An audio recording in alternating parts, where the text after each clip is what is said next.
So, a couple of days ago, my dad's best friend had called me up with the intention of wanting to seek therapy for his daughter. And I hadn't spoken to him in ages, so I was quite surprised to hear from him. So, I explained the whole process to him, and when I was just about to hang up, he said, Anisha, hold on. He's like, I just want you to know that your dad is so proud of you.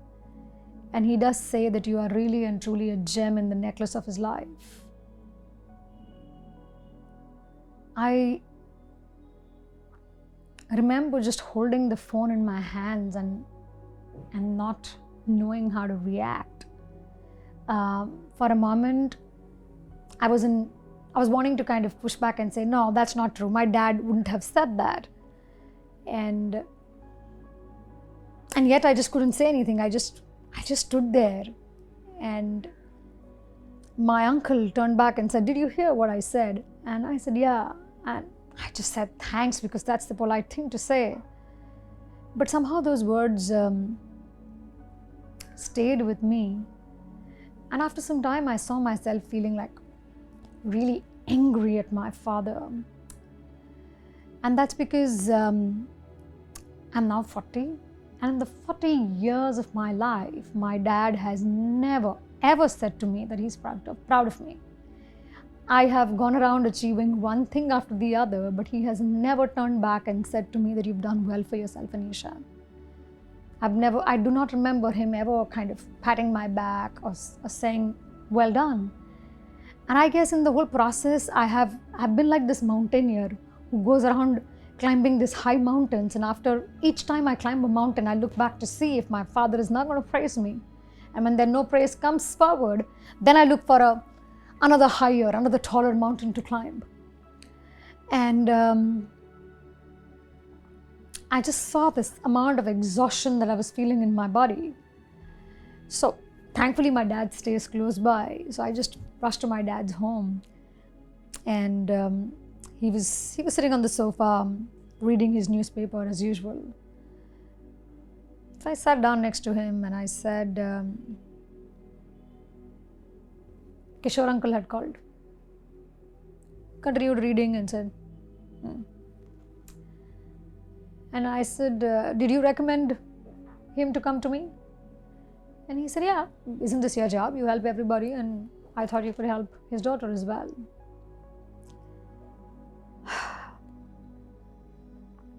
I remember my throat was feeling really dry, and I was just not able to ask what I wanted to ask. After like 10 minutes of just sitting there, I asked him again that, Daddy, what did you tell Kishore uncle?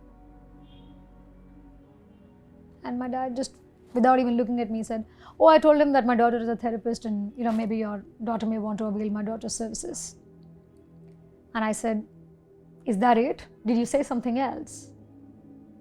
And that's the time he looked at me from the corner of his eyes and said, what?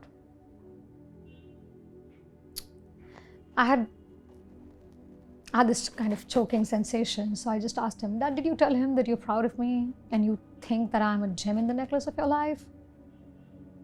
And my dad just said, and he went back to his newspaper. And I looked at my dad and I said, Dad, look at me. Did you say that? And he's like, yeah. And I was like, how come you have never said this to me? And he just casually turned back and said, what's there to say? You've really done well for yourself, and everybody tells you you've done well now. How does it make a difference if even I say the same thing? And I just yelled at him. I said, it does blimming make a difference to me, Dad, because I've spent my life waiting for you to say once to me that you're proud of me. But you've never bothered to say that. And my dad was a little stumped by my reactivity. So he said,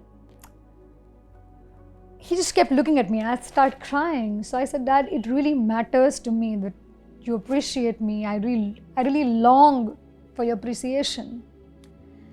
And to my surprise, my dad had this very tender expression, and he said to me that, Anisha, you are the best daughter anybody could ever ask for, and yet you've always been such a bright girl and you've done so well for yourself. And I've always been afraid because I have seen people appreciating you all throughout your life, and there's this worry that if even I appreciate you,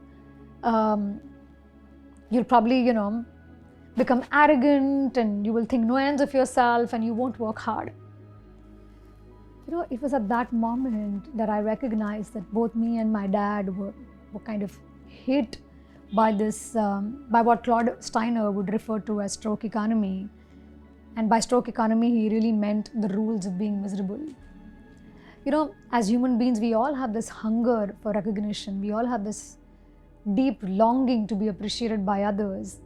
And yet, somehow we have this fantasy of appreciation being scarce in the world, or appreciation causing some kind of damage, that we create these rules of being miserable. And there were a couple of rules that Steiner suggested, and the first one really was, don't give positive strokes even if you have to.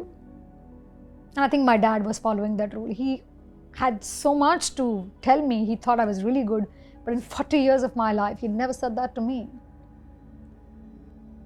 The second was, do not ask for positive strokes even if you want them.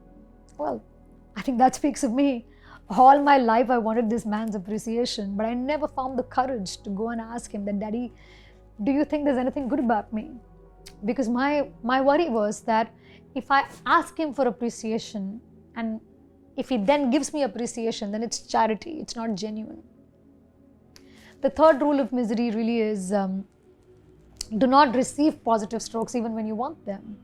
So while my dad was, stingy with his appreciation, but my mom was overly generous. She really appreciated me all the time. My teachers, my friends, my cousins, they all were very appreciative. And yet I'm aware that I couldn't really let any of that appreciation enter my heart. I didn't allow myself to feel good about myself. The fourth rule of misery, as per Steiner, was, do not give yourself strokes. Do not appreciate yourself. Now, I guess coming from this Asian culture, humility is like a big value for us. And we don't recognize that in this whole desire to be humble, we also kind of not take care of our self-esteem. If the world is not appreciating you, you've got to appreciate yourself, right? So that's another rule of misery. And the last rule of misery is, do not reject negative strokes. So I know that while my dad was not very forthcoming with appreciations, but he has been my biggest critique. He would not miss a single opportunity to put me in my place or to tell me what I'm doing is wrong. And I remember that everything that he said, and I would just take it to my heart. None of the appreciations of people around me would stay with me, but the criticisms that my dad gave, they continued to play in my mind all the time. As I'm sharing this very personal account with my own father, I guess my intention is to ask you all, what's your relationship with strokes? How generous are you in telling people what's great about them? Do you withhold them? How easy it is for you to receive strokes from the world? What's your tendency? Do you give more of positive strokes to people, or are you somebody who loves criticizing and telling people what's wrong with them?